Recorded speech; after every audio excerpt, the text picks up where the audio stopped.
Hello दोस्तों, हमारे YouTube channel में आप सभी का स्वागत है। तो दोस्तों, इस वीडियो में हम Mazagon dock, Cochin shipyard and GRSE stock से रिलेटेड एक बहुत ही अच्छी खबर को डिस्कस करने वाले हैं जो कि डिफेंस मिनिस्ट्री के तरफ से आ रही है। ये न्यूज बेसिकली न्यू ऑर्डर से रिलेटेड है। अभी हम डिटेल्स में इस न्यूज को डिस्कस करेंगे और साथ ही साथ हम इन स्टॉक्स की टेक्निकल्स को भी डिस्कस करने वाले हैं। तो चलो वीडियो को स्टार्ट करते हैं। फर्स्ट ऑफ ऑल न्यूज को समझते हैं। तो देखो, हेडलाइन में यहां पर बताई जा रही है, समंदर में गूंजेगी भारत की दहाड़। रक्षा मंत्रालय ने दी अनोखे जहाजों के लिए 2500 करोड़ की मंजूरी, दुश्मनों की उड़ेगी नींद। यार, ये न्यूज वालों की बात ही निराली है। बहुत ही गजब अंदाज में ये आर्टिकल्स लिखते हैं ना। चलो काम की बात करते हैं कि देखो, डिफेंस मिनिस्ट्री के तरफ से वॉरशिप्स के लिए 2500 करोड़ की अप्रूवल मिली है। चलो, बहुत ही अच्छी बात है। इस चीज को हम थोड़ा डिटेल्स में समझेंगे अब। रक्षा मंत्रालय ने भारतीय नौसेना को 100 टन के मानव रहित पानी के अंदर चलने वाले जहाज बनाने की मंजूरी दे दी है। यह प्रोजेक्ट 2500 करोड़ रुपए से भी ज्यादा की है। इससे भारत मानव रहित युद्ध के क्षेत्र में आगे बढ़ेगा। नौसेना इन जहाजों का इस्तेमाल दुश्मन की पनडुब्बियों और जहाजों पर हमला करने, बारूदी सुरंगें बिछाने और हटाने, निगरानी करने और हथियार लॉन्च करने जैसे कई कामों के लिए करेगी। तो दोस्तों, कही ये जा रही है कि डिफेंस मिनिस्ट्री के तरफ से मानव रहित पानी के अंदर चलने वाली जहाजों को बनाने के लिए मंजूरी दी गई है। इन जहाजों के कैपेसिटी की बात करें तो 100 टन की होने वाली है। चलो, बहुत ही अच्छी बात है। और ये प्रोजेक्ट 2500 करोड़ रुपए से भी ज्यादा की होने वाली है। अब देखो, ये जो वॉरशिप्स बनेंगे, इनका इस्तेमाल जो इंडियन नेवी है वो किस तरीके से करने वाली है, वो चलो यहाँ पर समझते हैं। तो देखो, नौसेना इन जहाजों का इस्तेमाल दुश्मन की पनडुब्बियों और जहाजों पर हमला करने, बारूदी सुरंगें बिछाने और हटाने, निगरानी करने और हथियार लॉन्च करने जैसे कई कामों के लिए करेगी। चलो, अच्छी बात है। आगे बढ़ते हैं। समंदर के भीतर बढ़ेगी भारत की ताकत। हाल ही में रक्षा मंत्रालय की एक उच्च स्तरीय बैठक में मानव रहित पानी के अंदर चलने वाले इन जहाजों को बनाने के प्रस्ताव को मंजूरी दी गई। रक्षा सूत्रों ने बताया कि एक्स्ट्रा लार्ज श्रेणी के ये जहाज 100 टन से ज्यादा वजनी होंगे। ये जहाज दुश्मन की पनडुब्बियों और जहाजों पर हमला करने में सक्षम होंगे। इससे पानी के अंदर भारत की ताकत बढ़ेगी। नौसेना के पूर्व उप प्रमुख वाइस एडमिरल एस.एन. घोरमडे ने कहा कि ये जहाज नौसेना को पानी के अंदर कई काम करने में मदद करेंगे। सूत्रों ने बताया कि नौसेना इन जहाजों का इस्तेमाल कई कामों के लिए करना चाहती है, जैसे बारूदी सुरंगें बिछाना और हटाना, निगरानी करना और हथियार लॉन्च करना। तो न्यूज़ तो काफ़ी अच्छी आ रही है गाइज। और यहाँ पर चलो हम थोड़ा आगे बढ़ते हैं। अब टेंडर के ऊपर डिस्कशन करते हैं। अगले महीने प्रोजेक्ट के लिए टेंडर जारी करेगी नेवी। भारतीय नौसेना अगले कुछ महीनों में इस प्रोजेक्ट के लिए टेंडर जारी करेगी। भारतीय जहाज निर्माण कंपनियां आत्मनिर्भर भारत पहल के तहत मेक वन प्रक्रिया के अंतर्गत बोली लगाएंगी। नौसेना ऐसे जहाज चाहती है जो लंबे समय तक पानी के अंदर रह सके।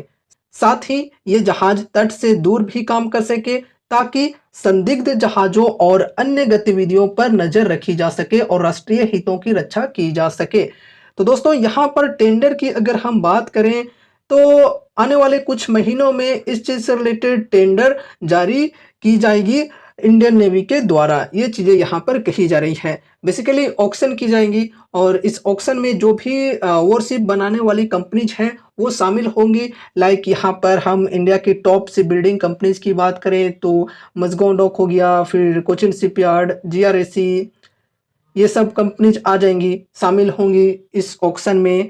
एंड साथ ही साथ कुछ ऐसे कंपनीज भी हैं जो कि मार्केट में लिस्टेड नहीं है, like Hindustan shipyard, Goa shipyard.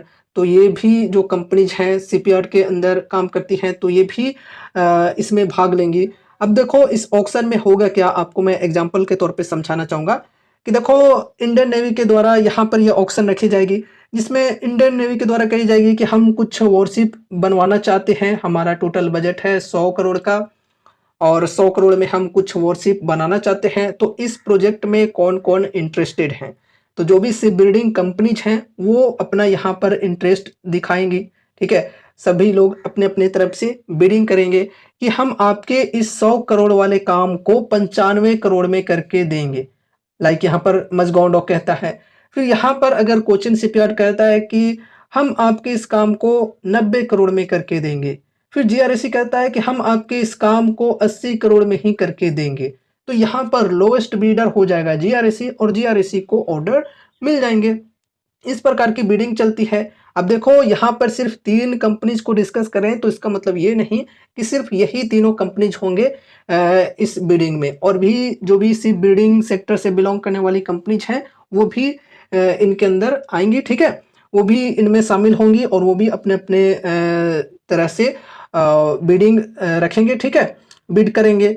अब देखो यहाँ पर लाइक अगर एग्जाम्पल के तौर पे मानकर चले 5 जहाज अगर बनाने की बात होती है तो बिडिंग में अगर मजगांव डॉक 5 जहाज के लिए जीत जाता है तो 5 जहाज बनाने के लिए इनको ऑर्डर्स मिल जाएंगे। या फिर ये भी हो सकता है कि 5 में से 2 जहाज के लिए ऑर्डर मजगांव डॉक को मिले, 2 ऑर्डर जीआरएसी को मिले और एक कोचिन शिपयार्ड को मिले। इस प्रकार की चीजें भी हो सकती है। या फिर एक ही कंपनी को सभी जहाजों को बनाने के लिए ऑर्डर्स मिल सकते हैं। तो इस प्रकार की चीजें हो सकती हैं, ठीक है। अब यहाँ पर हम आगे बढ़ते हैं। भविष्य के युद्धों के लिए तैयार हो रही भारतीय नौसेना। भारतीय नौसेना मानव रहित क्षेत्र में अपनी क्षमताओं को बढ़ाकर भविष्य के युद्ध के लिए खुद को तैयार कर रही है। नौसेना मानव रहित सतह पर चलने वाले जहाजों पर भी काम कर रही है। इन जहाजों का इस्तेमाल दुनिया भर में चल रहे संघर्षों में बड़े जहाजों और संपत्तियों को नष्ट करने के लिए किया जाता रहा है। नौसेना मानव रहित लंबी दूरी की निगरानी क्षमताओं को बढ़ाने पर ध्यान केंद्रित कर रही है। इसके लिए नौसेना ने MQ-9B और दृष्टि हर्मेस 900 जैसे ड्रोन शामिल किए हैं। भविष्य में और भी ड्रोन शामिल करने की योजना है। चलो अच्छी बात है, न्यूज काफ़ी बढ़िया आ रही है। आने वाले कुछ महीनों में हम इन कंपनीज के अंदर ऑर्डर्स मिलते हुए एक्सपेक्ट करके चल सकते हैं। काफ़ी अच्छी न्यूज आ रही है गाइज, और इस न्यूज के तहत ये जो शिप बिल्डिंग कंपनीज हैं इनको आने वाले समय में ऑर्डर्स मिल सकते हैं। अब दोस्तों देखो एक इम्पोर्टेंट बात, यहाँ पर कुछ लोग हो सके तो कमेंट में नेगेटिवली तौर पे कहें कि यार न्यूज अच्छी आई है फिर भी स्टॉक क्यों गिरा। कुछ भी नहीं होने वाला है इन कंपनीज का, चाहे कुछ भी ऑर्डर्स क्यों ना मिल जाए, ये कंपनी जो है ये आगे नहीं बढ़ेगी, इनकी स्टॉक प्राइस गिरते ही चली जाएगी। इस प्रकार की कमेंट्स लोग कर सकते हैं। तो देखो आपकी सोच को मैं बदल तो नहीं सकता, लेकिन यहाँ पर मैं आपको समझाने की कोशिश कर सकता हूँ। देखो गाइज, अगर आपका विजन है मिनिमम 3 इयर्स 4 इयर्स 5 इयर्स इस प्रकार का, तो फिर यार 1-2 दिनों में जो उतार चढ़ाव आती है इनसे आप क्यों इतना परेशान होते हो भाई। मैं बार बार कहा करता हूँ यार कि अगर आपका विजन है 3 इयर्स 4 इयर्स 5 इयर्स का, तो 3 डेज 4 डेज 5 डेज में जो भी फ्लक्चुएशंस देखने को मिलते हैं उनसे क्यों इतना परेशान होते हो भाई। अब देखो ऐसा नहीं है कि आपने इन्वेस्ट किया तो अब स्टॉक को बढ़ना चाहिए, आपके अनुसार मार्केट नहीं चलेगा, आपको मार्केट के अनुसार चलना होगा। अब देखो एक चीज और कि कुछ लोग जिन्होंने नए नए मार्केट में एंट्री लिए हैं उन्होंने हाई के लेवल्स पर बाइंग कर लिए हैं फोमो में आकर। तो फर्स्ट ऑफ ऑल गलती उनकी है, उनको अपनी गलती एक्सेप्ट करनी चाहिए। तो वो इस गलती को एक्सेप्ट ना करके कंपनी के ऊपर ब्लेम करते हैं कि यार कंपनी बेकार है, घटिया है, वगैरह वगैरह लोग कहते हैं। तो दोस्तों आपको अपनी गलतियों से सीखनी चाहिए, ना कि आपको दूसरों पर ब्लेम करनी चाहिए, ठीक है। आपने हाई के लेवल्स पर बाइंग किया था, वैल्यूएशन हाई थी, वैल्यूएशन हाई होती है तो स्टॉक कभी ना कभी नीचे गिरते ही है वैल्यूएशन को करेक्ट करने के लिए। तो वही चीजें यहाँ पर हमें देखने को मिल रही है। तो अब लॉसेज हो रहे हैं तो इसलिए कंपनी को बुरा भला कह रहे हैं, ऐसा कहना सही नहीं है। आपको स्टडी करना है, आपको एजुकेशन की काफ़ी ज़्यादा ज़रूरत है, साथ ही साथ पेशेंस की काफ़ी ज़्यादा ज़रूरत है, ठीक है। कंपनी के अंदर कुछ भी खराबियां नहीं आई हैं, कंपनी के फंडामेंटल्स काफ़ी स्ट्रॉन्ग हैं, कंपनी के financials, balance sheet, order book, इन सभी चीज़ों की अगर हम बात करें तो बहुत ही बेहतरीन है। तो वैसी कुछ भी प्रॉब्लम्स नहीं है, सिंपल प्रॉफिट बुकिंग है इन स्टॉक्स के अंदर। उन चीज़ों को समझना है, शॉर्ट टर्म में जो भी उतार चढ़ाव आती है तो उनसे आपको बहुत ज़्यादा परेशान होने की ज़रूरत नहीं है अगर आप एक लॉन्ग टर्म के इन्वेस्टर हो तो। और अगर आपको कंपनी के ऊपर भरोसा है तो, अगर आपको भरोसा ही नहीं है तो आप उसे लॉन्ग टर्म के लिए होल्ड कर ही नहीं पाओगे, ये मैं गारंटी के साथ कह सकता हूँ। ठीक है। अब देखो दोस्तों, अगर किन्हीं को कंपनी पसंद है और लॉन्ग टर्म के लिए इन्वेस्टमेंट करना चाहते हैं, तो इन तीनों स्टॉक्स के अंदर हमें अच्छी खासी डिस्काउंट्स मिल रही हैं। First of all Mazagon dock की बात करें तो लगभग 52 वीक हाई के लेवल से 25-26% की डिस्काउंट मिल रही है। तो इन्वेस्टमेंट की शुरुआत करने के लिए चलो ठीक है, फिर अगर गिरावटें कंटिन्यू रहती हैं तो हर 5 से 10% की डिप पर ऐड ऑन करके चल सकते हैं। लेकिन हाँ, लिमिटेड वेटेज के साथ ही चलना है। ऐसा ना हो कि अपने पोर्टफोलियो का एक बहुत ही बड़ा वेटेज सिर्फ इस एक स्टॉक के अंदर दे दिया, ऐसे में रिस्क काफ़ी ज़्यादा बढ़ सकती है। सेकंड, यहाँ पर हम कोचिन शिपयार्ड की बात करें तो ये जो स्टॉक है ये अपने 52 वीक हाई के लेवल से लगभग 39-40% तक करेक्ट हो चुकी है।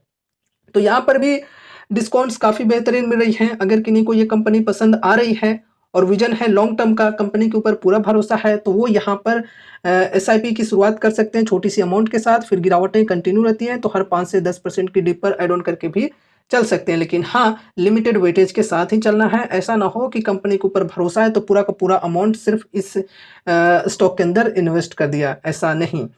उसके बाद यहाँ पर जीआरएसई की बात करें तो जीआरएसई के अंदर लगभग 38-39% की डिस्काउंट मिल रही है 52 वीक हाई के लेवल से। यहाँ पर भी डिस्काउंट ठीक है। अगर किन्हीं को ये कंपनी पसंद है तो यहाँ पर अपनी स्टडी, अपनी एनालिसिस के अनुसार फर्स्ट एसआईपी करके चल सकते हैं, फिर गिरावट में बाय ऑन डिप कर सकते हैं, एड ऑन कर सकते हैं। लेकिन हाँ, लिमिटेड वेटेज के साथ ही चलना है, बहुत ही ज़्यादा वेटेज नहीं दे देना है, ऐसे में रिस्क काफ़ी ज़्यादा बढ़ सकती है। एंड देखो यहाँ पर ये जो स्टॉक है ये एक स्ट्रॉन्ग सपोर्ट के लेवल पर ट्रेड करे जो कि 1750 के अप्रोक्स है। साथ ही साथ ये जो लेवल है ये 100 ईएमए की सपोर्ट की लेवल भी है। ठीक है। तो ये सपोर्ट अगर टूटती है तो स्टॉक के अंदर और भी गिरावट हम एक्सपेक्ट कर सकते हैं। तो दोस्तों, ये रही हमारी आज की video Mazagon dock, Cochin shipyard and GRSE stock से रिलेटेड। उम्मीद है कि इस वीडियो के माध्यम से आपको कुछ यूजफुल इन्फॉर्मेशन मिले होंगे। तो वीडियो को लाइक कर देना और चैनल पर नए हो तो सब्सक्राइब कर देना, और मिलते हैं अगले नए वीडियोज़ के साथ। तब तक के लिए बाय बाय।